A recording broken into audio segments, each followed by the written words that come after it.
intervention program that offers evidence-based, highly intense, anti-violence, and behavior modification life skill services to targeted men and women throughout the greater New York area. Targeted youth is defined as at-risk, disconnected, and or severely behaviorally challenged youth and young adults between the ages of 11 and 17. Targeted adults is defined as disconnected and or returning men and women from the ages of 18 and up.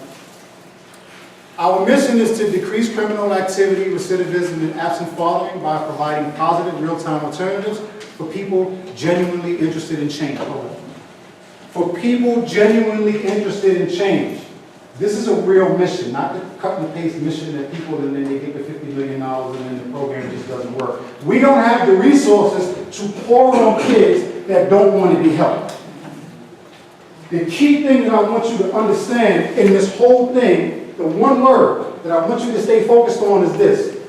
GRAAFICS is an intervention program. It's not the program to call when the kid is on the fence and you can reach them. Some of you in here got MSWs and 2 and 3 degrees and all. We are not the program to call when that kid is, you just don't want to do your job. You don't want to stretch to the extra, you don't want to go the extra mile. You can really reach that kid if you put in the grunt work, but you don't want to do it because whatever's going on in the world. And so we're not the program to call for that kid. We're the program to call when you got the kid that want to stab another kid in the eye with a pencil like I got stabbed in the eye with a pencil in the 4th grade. We're the program to call when you got the kid that's running around shooting people. We're the program to call when the kid is in here and he's ready to turn up because he's already figured out that y'all can't put your hands on him. Y'all can't say certain things. Y'all can't curse.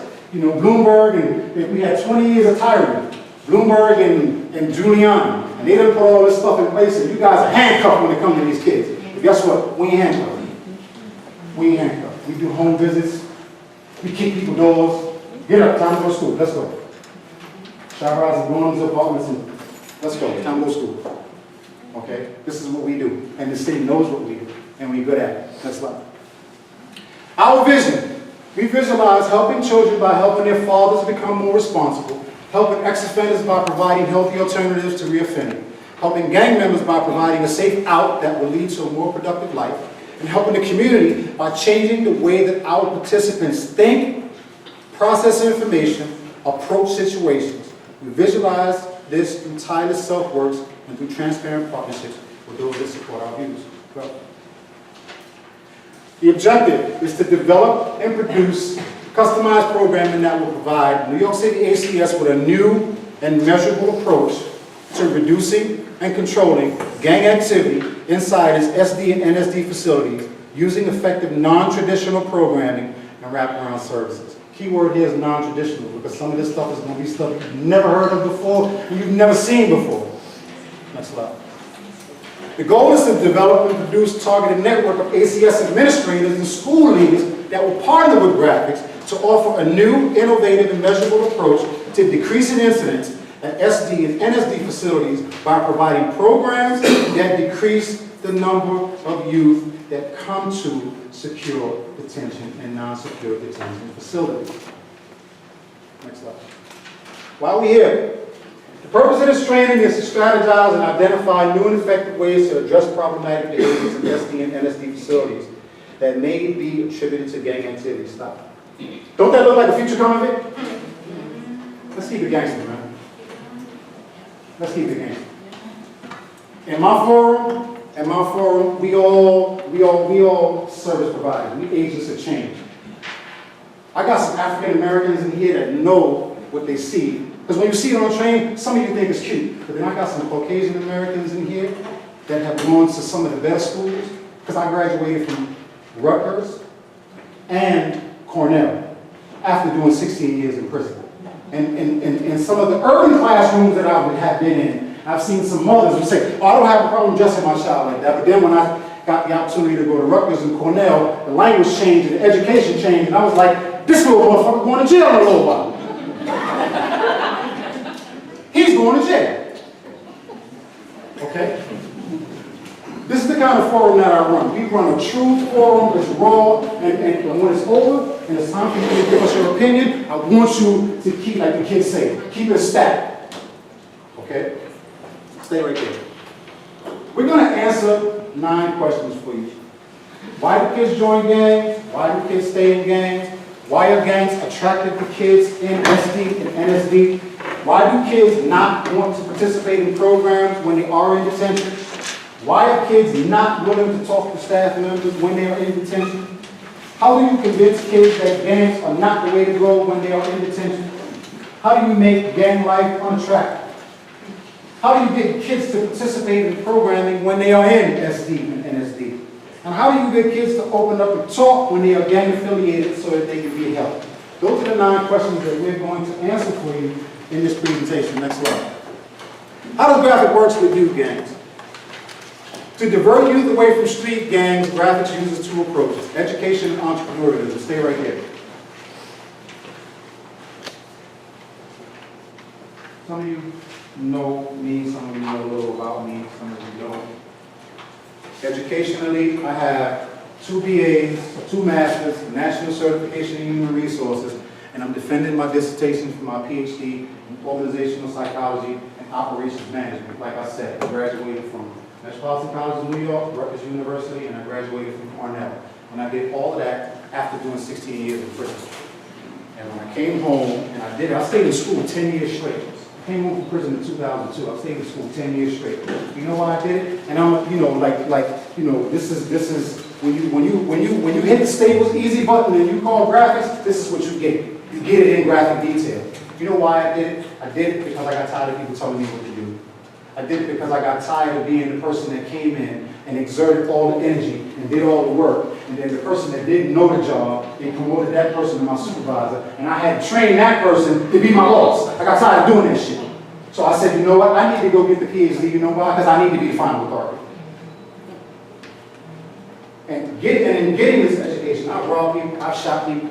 In my time, the Daily News had me listed as the 6th biggest drug dealer in Harlem at one time. I took $50 and my bus pass, and 6-7 years later, I turned it into 22 kilos. When they caught me in Virginia, they took 11 cars, 13 motorcycles, 6 houses, $250,000 in cash, and $310,000 in jewelry away from me. 22 people came to court and testified. So when I tell kids, you looking at the truth, you're looking at the truth. I brought some of my, I brought some of my friends with me. Some of my friends, he's my friend, but y'all might be scared of him. And I brought Shamar Shiraj with me, and he's going to speak to you in a few minutes, this portion of the presentation, and he's going to get into a little graphic detail with it. But you know how rap music say you got to have some killers on your team? I got killers on my team. I really do have killers on my team. They just talking because it's something to talk about, but I got killers on my team. Shiraj shot a dude 13 times for raping his little sister.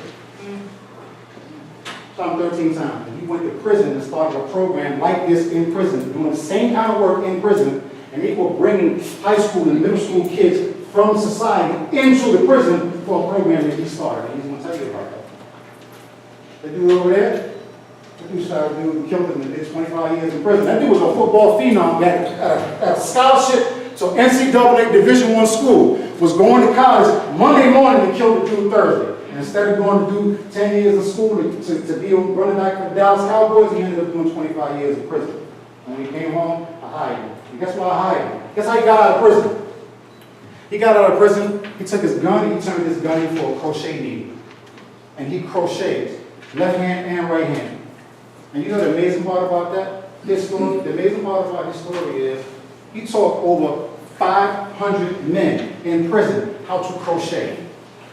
And they produced over 3,500 baby booties and baby hats and sent them to hospitals all over the state. And so when he went to parole, he had an army of letters from all of these hospitals that said that he should be released, and this is why he's in society where he's today.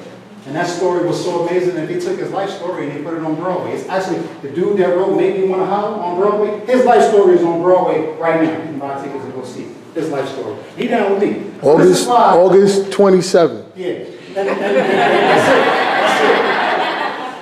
And so I say this to you because of this. Part of the reason why we are effective at what we do is we remove the one thing that kids get to say to you that they can't say to us. You know what that is? You don't know me, you don't know my lifestyle, you don't know where I come from.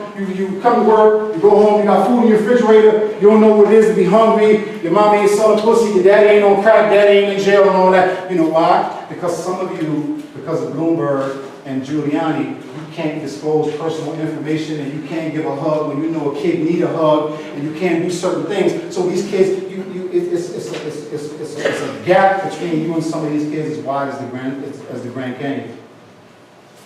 We've removed that. We told kids everything you did, we did it 3 times, you did 2 bids for it, it ain't gonna work. Try this. Okay, next slide. Where do we do our work? Go.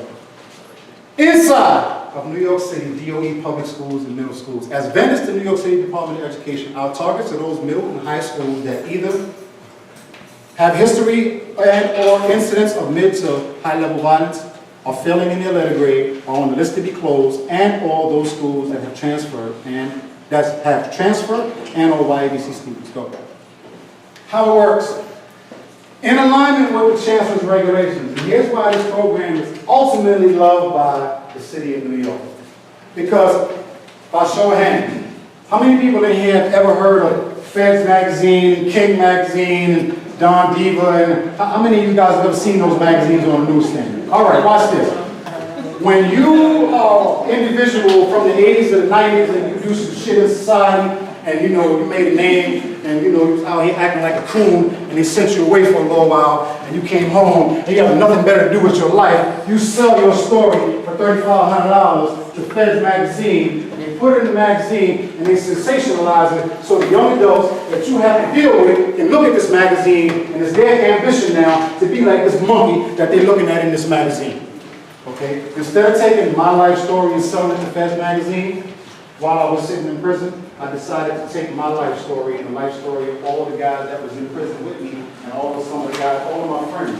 Baby Sam Edmondson is a guy that in 1992, he had enough money and he was in the yard in Rikers Island, HDM, and he bribed the heliport guy, 59th Street heliport, he bribed the heliport guy to come over in a helicopter to take him, like, see Batman? Batman was in jail, and he dropped the ladder down. He really paid for that shit. They caught it before it could happen, but he really paid for it. Tommy Montana, another friend of mine, when they caught him, he had a heroin on the street called Obsession. He had 24-karat gold bricks in the bottom of the swimming pool and the logo of the dope that he was selling in the streets. These guys are my friends, never coming home again. And all of their stories are being sensationalized, and kids that weren't even, their fathers were teenagers when these guys were on the streets. How is it that these kids know about these guys today and their goal in life is to be like these guys? So instead of doing that, I took my life story and I turned it into a curriculum. And I took everyone else's story and I turned it into a curriculum. Teacher's manual and workbook. And so when we go in school, we pitch it to DOE and they love it. And so when we go in school, we take the teacher's lesson plan. If the teacher has a lesson plan, because I've been in a number of schools where teachers don't have a lesson plan. I've been in schools where the lesson plan, see, in order for you not to get, oh, come on, let's keep it gangster. In order for you not to get a U rating, I've seen lesson plans written on napkins. I've seen lesson plans written on a piece of loose leaf paper, and it's a piece of tape on the ball, just so you don't get a U rating. Because let's keep it gangster. Let's see, since we're on the gangster path, let's keep it gangster. I know a whole lot of teachers is getting well over $100,000 won't do a damn thing for these kids. Okay?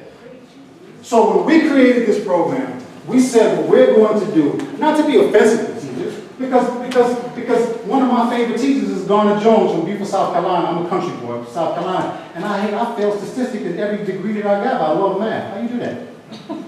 How you love math and fail math and every time you, I don't know, something's wrong. But we take the teacher's lesson plan and we gel it with our curriculum. And we create a new daily lesson plan for that child. Let me back up a few steps. Teachers, if you are a teacher, raise your hand. Hot damn. Let me borrow your imagination. 25 kids in a room. You have to focus so much time and so much energy on the 5 kids that are disruptive, you lose all 20. So what GRAAFICS does is we come in and we extract the 5 kids from the room, 5 kids from your class, and the 5 from your class, and the 5 from your class, and 5 from your class, and we put them in their own cohort. And then we take the teacher's lesson plan and we take our street lesson plan, and then we make a new lesson plan and we deliver that lesson plan to those kids using the credible message, using the credible messenger, using the credible messenger. So now that teacher that's standing in front of that class can give you this lesson, and they receive in between 1 and 2 credits for it as an elective. So now this credible messenger is standing in front of the class, facilitating this daily lesson for you, and you're receiving the credit for it. And you now can't say, you don't know me, you don't know my lifestyle, you don't know where I come from, you don't know what it's like to be in the 8th or 6th grade and have problems with math, you don't know what it feels like to come to school and be hungry, because these guys experienced all of that. We just removed all of that, and now these kids can focus. And so when we work with them, we modify their behavior and transition them back into a healthy classroom environment where they can keep up. Because the majority of them are misbehaving in class because they can't keep up. They can't keep up. And so now we're creating 2 ownership zones. The kids that are in the class that are excelling, that's their zones. They own that classroom because they're keeping up with the lesson. They own that space.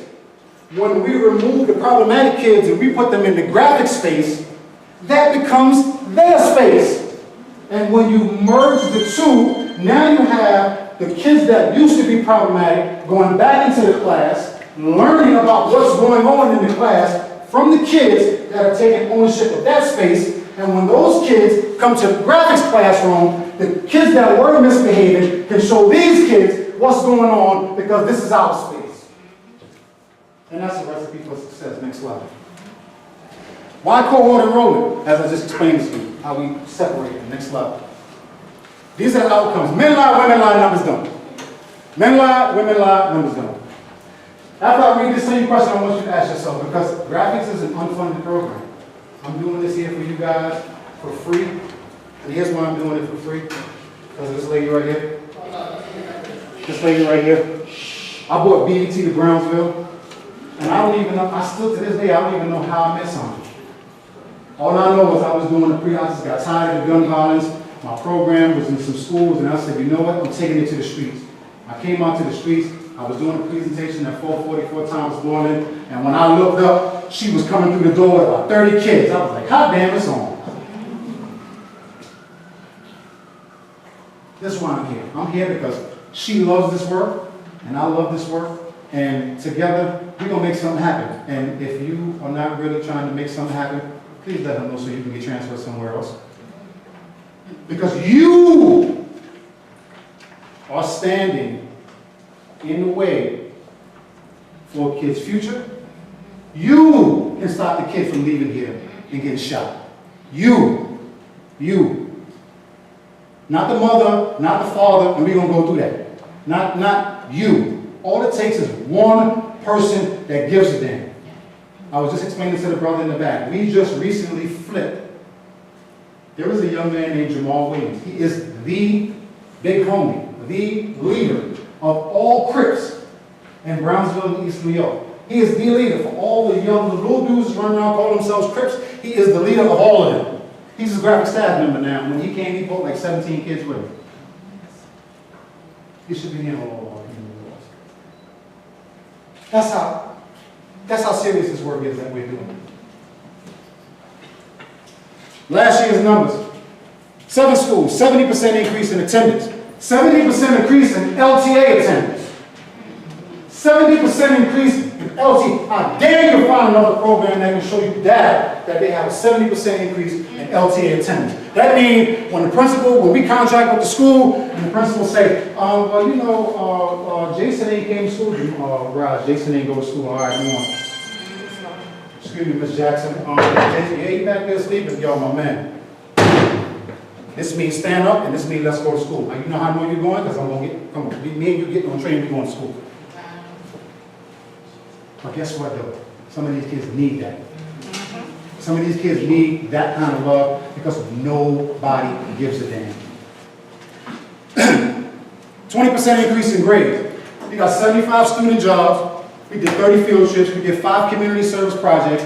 259 kids got promoted to the next grade. 15 of my kids are enrolled in college. We've served over 400 students. We have a 60% decrease in incidents. We've gotten over 100 paid internships. We've done 3 college tours. We've gotten 25 kids out of gangs. We've gotten 50 guns off the street. We did 100 kids have graduated high school, and we've had 1 fatality. This note down here is a former student that's now adult, has been gainfully employed for 8 years at the same job. I got him a job as a janitor at a nonprofit organization downtown. He's been on that job for 8 years. 8 years. Next slide. Next slide. Why do kids join gangs? And this is going down to the why. This is the 9 questions that we're going to answer for you, and then we're going to open it up for Q&A. Next slide. Kids join gangs for respect, for visibility, for purpose, sex, drugs, and money, and a sense of belonging. That's why you join gangs. Next slide. Why do kids stay in gangs? Slide. Because the street gang is the only sense of consistency that they have. Stay there. Bet you I'm going to tell you something you ain't know. Bet you I'm going to tell you something you ain't know. Watch this. Middle school kid, 12, 13, 14, 15 years old. How many people, by show of hands, a child that's 10 years old, 11 years old, 12 years old, 13 years old, how many of you guys still consider that baby? This is probably the problem. This is scary. This is scary to me. This is probably, and I wish we had more time. I have this anonymous sheet that I wanted some of you guys to do that would have gave me an insight on how some of you think. But here is the beginning of the problem. How do you, educated people, not consider a child 10, 11, 12, 13, 14 years old not a baby? This is a baby. This is a fucking baby. But the minute one of them get pregnant and we see them, what's the first thing we say? Kids having kids. So if they're kids having kids when they get pregnant having babies, how are they not kids when it's time for us to serve them? How are they not kids? These are babies that we're talking about. And more so that they're babies, their minds are extremely undeveloped. Watch this. 10, 11, 12, 13, 14-year-old kid. That mind. Anybody in here got a degree in social work? Raise your hand. Psychology? Okay. Adolescent mind. Still growing. Still being formed. Still being shaped. Here comes this confusion. Wake up in the morning, mom got one message for you. Get your chores done, get up, go to school, daddy ain't shit.